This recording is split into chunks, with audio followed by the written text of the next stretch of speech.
What if I told you that was once a monarch so fearful of human contact that he cloaked himself in fortified garments and ordered that no one come too near?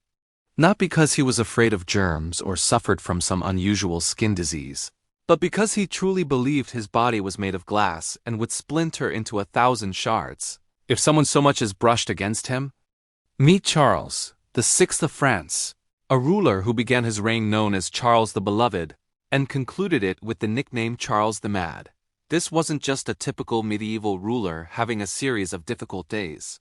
This was a sovereign who forgot he was king, attacked his own guards with a blade, and spent decades persuaded that he was composed of the most delicate substance known to mankind. I think today's politics seem unhinged. Wait until you hear about the monarch who turned an entire nation on its head because he feared breaking like a crystal flute. This is the tale of how one man's mental collapse nearly wrecked France and triggered chaos that echoed through the generations before moving on. Consider tapping the like button and subscribing for more content like this, and drop a comment to tell me where in the world you rewatching from. I think it's amazing that we can explore these tales together from across the globe, united by our fascination with the past imagined. France in the year 1380. The land is exhausted from the 100 Years' War. The peasants are rebelling and the previous monarch has just passed away. Into this unrest steps a boy of just 11 years. Charles XVI. Hardly the kind of background you'd want for managing a powerful medieval realm, right? But here's the twist. Charles wasn't meant to be just another minor boy, king pushed around by self-serving nobles. The young king had genuine promise. He was clever, well-schooled, and showed a sincere passion for ruling. When he finally took full command at 20, people felt real hope. They called him Charles, the Beloved, and they meant it. The signs at first looked bright. Charles managed to suppress some of the domestic unrest that had plagued his father's reign. He demonstrated competence in military matters and seemed to grasp the tangled political web of medieval France. His marriage to Isabeau of Bavaria was a strategic masterstroke, bringing in critical alliances. For a short while, it looked like France had a ruler who could actually govern. But those early successes were also shadowed by a deep vulnerability that would later prove catastrophic. Charles had essentially been brought up under the influence of his uncles, the Dukes of Anjou, Berry, Burgundy, and Bourbon. These weren't nurturing father figures. They were ruthless, ambitious men who viewed the boys their means to gain wealth and influence. They drained the royal treasury while Charles remained too young to intervene. When he finally broke free from their control in 1388, dismissing his uncles and placing his trust in new counselors, it seemed like the country had turned a new page. The young monarch appeared energetic, bold, and beloved by the people. He seemed to be building something that resembled a resilient and functional monarchy. No one could have foreseen what came next. The king who had inspired such affection and admiration was about to become one of history's most sorrowful and tragic rulers. And it all began with a single, terrifying incident in a quiet forest that would reshape everything. August 5, 1392, a day that split France's history into before and after. Charles VI was leading a military expedition into Brittany, riding through the forest of Lamar on what should have been a simple and uneventful campaign. At 24, the king was at the peak of his powers, confident, strong, and prepared for conflict. Then the unimaginable happened. It began subtly. One of his pages, overcome by the summer heat, dozed off and dropped his lance. The iron shaft climbed against the helmet of a nearby soldier. That was all just a sharp noise of metal hitting metal. But for Charles, that sound triggered a disastrous chain reaction. Eyewitnesses described what happened next as if the king had been overtaken by demons. His eyes rolled back, his features twisted in rage, and he began shouting that he was encircled by traitors plotting to murder him before anyone could react. Charles unsheathed his sword and began attacking his own soldiers, by not just threatening them, but earnestly trying to kill them. He lunged at his brother, the Duke of Orleans, shouting, "Slay the traitors." The king's own men were forced to seize and subdue him as he flailed and slashed at everyone nearby. For hours, Charles remained completely lost. He did not know his closest advisors, his brother, or even his own identity. When people addressed him as Your Majesty, he stared back with bewilderment, as though they were speaking an unfamiliar tongue. The entire episode lasted about 4 hours. When Charles eventually returned to his senses, he had no recollection of what had occurred. None at all. He gazed around at his injured, shaken companions and asked why everyone appeared so distressed. His transformation had been so profound that some observers believed they were seeing an entirely different person. Medieval doctors had no clear answer. Some blamed it on extreme heat, others on an imbalance of bodily humors, and a few saw it as divine retribution. Today, as historians suspect it may have been the onset of what we now recognize as schizophrenia or intense bipolar disorder, possibly brought on by the pressures of royal duty. But here's the truly chilling part. This was not a solitary incident. It was merely the beginning. Over the next 30 years, these bizarre, violent episodes would recur again and again, each one stranger and more severe than the last. And during one of these future fits, Charles would develop the delusion that would come to define his legacy and secure his place in history as one of the most psychologically fascinating monarchs who ever lived. Now comes the part that sounds almost too incredible to believe. But chroniclers of the age insist it happened exactly this way. During one of his later mental collapses, Charles VI became persuaded of something so fantastical that it defied all logic. He believed that his entire body was made of glass. Not figuratively, not symbolically, literally composed of the same fragile substance used for goblets and windows. The king's behavior turned utterly surreal. He refused to let anyone make contact with him, certain that even the slightest touch would cause him to splinter into countless fragments. Courtiers were forced to approach their ruler as though he were a delicate vessel. Charles would cry out and retreat in terror. If someone near too quickly, genuinely convinced that a handshake or a pat on the shoulder could bring about his destruction. But the delusion deepened. Charles began wearing thickly padded clothes, especially reinforced garments he believed would shield his glass body from accidental damage, even ordered iron rods to be sewn into his doublets to protect himself from breaking. The King of France had effectively turned himself into a man wrapped in medieval bubble wrap. The royal household had to completely rearrange its routines around his fears. Chairs were stuffed with extra cushions. Doorways were widened to prevent the monarch from brushing against walls. Servants moved at an exaggeratedly slow pace whenever he was present, afraid that one sudden movement might send their ruler shattering like a dropped mirror. It's the sort of thing you'd expect from a dark fairy tale. Yet this was real life, and it paralyzed the French court for years. What most people never learned is that Charles wasn't entirely alone in such madness. The so-called glass delusion was actually a recognized condition in late medieval and early Renaissance Europe. Records survive of scholars, nobles, and other prominent figures who sincerely thought they were made of glass. But Charles VI was unquestionably the most famous and the most powerful sufferer of all. Psychological historians find the disorder fascinating.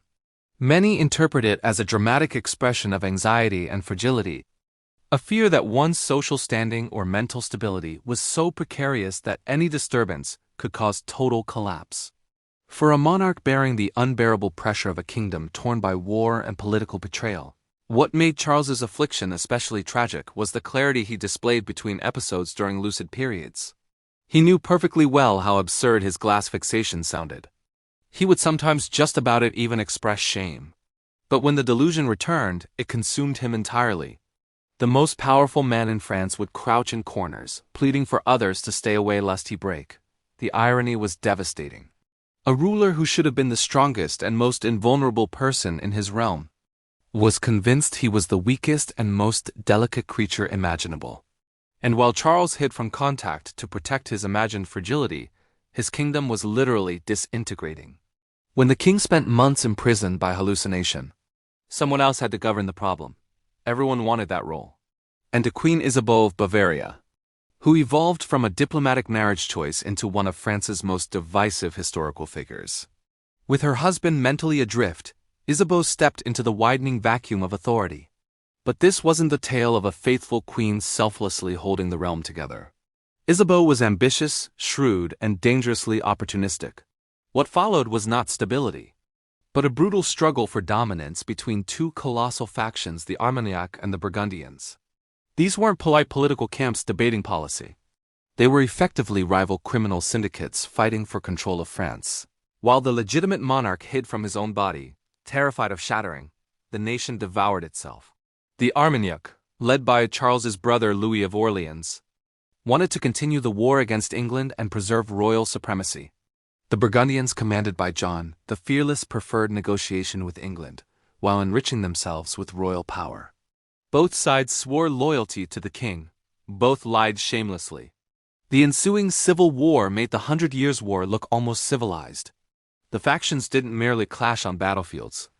They exterminated each other's followers, razed towns, and carried out atrocities that shocked even hardened contemporaries. Paris became a slaughterhouse where noble houses were butchered in their own estates. The most absurd aspect was that all this chaos unfolded while England still pressed its invasion from the north. The country was being torn apart from both inside and out. Foreign enemies attacking from one direction. In 1407, John the Fearless arranged for Louis of all lands, the king's own brother, to be assassinated. It happened not in a battle, nor in a formal duel, but on an ordinary Paris street. When questioned, John simply justified the murder as necessary for the good of France. That a man could publicly admit to killing the brother of the king, without punishment, demonstrated how completely royal authority had collapsed. Queen Elizabeth's alliances shifted so frequently that historians still argue about where her true loyalties lay. She negotiated with the English, betrayed French lords, and at one point even disowned her own son, the future Charles, for 7, declaring him illegitimate. Whether she was playing an impossibly complex game of politics or was hopelessly out of her depth remains uncertain. The outcome was the same: anarchy. Meanwhile, Charles VI would occasionally emerge from his delusions, survey the devastation, and ask why everyone was fighting. Then he would slip back into his fantasy of glass while his nation continued to burn. It was like having a firefighter terrified of water. The royal courts during these years resembled a dark farce. Imagine attempting to govern a kingdom when your sovereign cannot recall that he is king, fails to recognize his own family, and insists he is someone else entirely. During his worst periods, Charles would stare blankly at Queen Isabeau, the woman he had been married to for years, and ask his attendants, "Who is this lady? Why is she in my chambers?" Isabeau would remind him of their wedding, their children, the life they shared. Charles would look through her as if she was speaking in tongues. Their children endured even greater confusion. The couple had 12 offspring, but during his breakdowns, Charles treated them like total strangers. His sons and daughters would approach only for their father to recoil in alarm. Some grew up hardly aware that the king was their parent, knowing him only as a strange, frightening figure who occasionally shouted at invisible foes. And yet the absurdity went further still. Charles didn't merely forget his identity as king. He would claim to be someone else altogether. Sometimes a humble peasant. Other times a man invented by his imagination, complete with fabricated names and histories. The machinery of the monarchy still had to function. Edicts required a royal seal. Ambassadors needed to be received. Decisions have to be made. Here's where things become even more fascinating. You've surely heard of Joan of Arc, the peasant girl who claimed to hear heavenly voices and led France to salvation. But she didn't appear out of nowhere. Her rise came directly from the chaos produced by the mental deterioration of Charles VI. By the year 1429, France was in total disarray. Charles VI was still alive, but completely incapacitated. Imprisoned within his fantasies, his son, the Dauphin. Charles' future Charles the Seventh was hiding in the southern regions, too defeated and uncertain to take on the English, who now held much of northern France. The nation was so splintered that many sincerely believed France was doomed to vanish as an independent realm. Then came a 17-year-old farm girl who announced that the Archangel Michael had given her a divine mission to crown the Dauphin and drive out the English invaders. Under ordinary conditions, such a claim would have been considered absurd. But these were abnormal times when the rightful king believed he was made of glass and his heir was powerless and in exile. A teenage visionary suddenly didn't seem so ridiculous. Joan's impact wasn't merely about her battlefield strategies or any miraculous intervention. She filled a leadership void that had existed for decades. While Charles VI avoided human touch and Charles VII hesitated to claim his throne, Joan moved with certainty and conviction. She embodied the royal authority that neither the Mad King nor his son could provide. Her psychological effect was profound. French troops, long disheartened by defeat and chaos, suddenly had someone to believe in. A figure who treated victory not as a dream, that a guarantee. Joan's unwavering faith was contagious in ways neither Charles VI's delusions nor Charles VII's indecision could ever be, but here lies the truly heartbreaking twist. Joan managed to get Charles VII crowned, but only by navigating around the legacy of Charles VI's madness. The coronation of Reims Cathedral in 1429 wasn't just about defeating England. It was also a symbolic triumph over the ruins left behind by the Glass King. Joan had to rebuild the monarchy's authority from the ground up, and timing was critical. Charles VI wouldn't die until 1422, meaning Joan's entire mission unfolded while the Glass King was still alive, still occasionally emerging from his fantasies to ask confused questions about the fighting. Imagine trying to re-establish royal legitimacy while the current monarch cowered in corners, terrified of breaking into pieces. Joan's tragedy deepens when you realize she was trying to preserve a monarchy that had, for all practical purposes, ceased to function for over 30 years. She believed fervently in the divine right of kings. In a way, the story of Joan of Arc is the mirror image of Charles, the success where he revealed how one man's madness could fracture a nation. She proved how one person's conviction could piece it back together. Yet both narratives lead to the same sobering conclusion. In a medieval monarchy, the entire structure depended on the mental state of one individual. And that individual could either be a glass-obsessed ruler or a young girl claiming to hear saints. The fate of the realm balanced entirely on a single mind. After 42 years on the throne and over 3 decades of mental instability, Charles VI finally passed away to a man once celebrated as Charles. The beloved had become universally known as Charles the Mad, or to some, Charles the Foolish. His death surprisingly lacked drama. There was no grand final episode, no stirring moment of clarity. He simply faded away, leaving behind a kingdom that had already grown accustomed to functioning without him. The Glass King had become a living ghost long before his actual death. And yet, in a final twist, Charles VI performed one last act of lucidity in his closing moments of clarity. He officially acknowledged Charles VII as his rightful heir after years of Queen Elizabeth's manipulations and bitter disputes over succession. The Mad King's final clair had indeed was an attempt to restore some measure of stability to the monarchy he had once helped dismantle. The numerical legacy of Charles, the 6 reigns, speaks volumes. When he inherited the throne in 1380, France stood as one of Europe's dominant powers. By the time of his death in 1422, Paris and most of northern France had fallen into English hands. The country's population had been ravaged by warfare, starvation, and civil bloodshed. The royal treasury had been depleted. Charles' legacy would become a cautionary example of the risks of absolute monarchy. Political thinkers of the era began asking whether it was truly wise to place so much authority in the hands of a single person, especially when that person's psychological state could fluctuate so unpredictably. The reign of the Glass King inadvertently paved the way for more distributed systems of governance. Yet his cultural legacy was even more enduring. The image of a ruler so fragile he feared physical touch became a lasting symbol of how unstable power can be. His case also fascinated the medical world. Charles VI remains the most well-known historical example of severe psychological illness in a position of supreme power. Even modern psychiatrists study his story as a case of how psychosis can emerge and the crushing stress of extreme responsibility. His symptoms, from paranoid episodes to the glass delusion, have become textbook examples of disordered thinking in the context of royal pressure. But perhaps the most tragic part of Charles' the story is what it reveals about human vulnerability. Here was a man who had it all: absolute command, limitless resources, the adoration of his people, and lost it entirely to the mysterious workings of his own mind. In an age where mental illness was seen as either a divine curse or a demonic affliction, his downfall seemed to prove that not even kings were immune to suffering without reason. The reign of the Glass King demonstrated that sometimes the greatest danger to a realm isn't foreign invasion or natural catastrophe.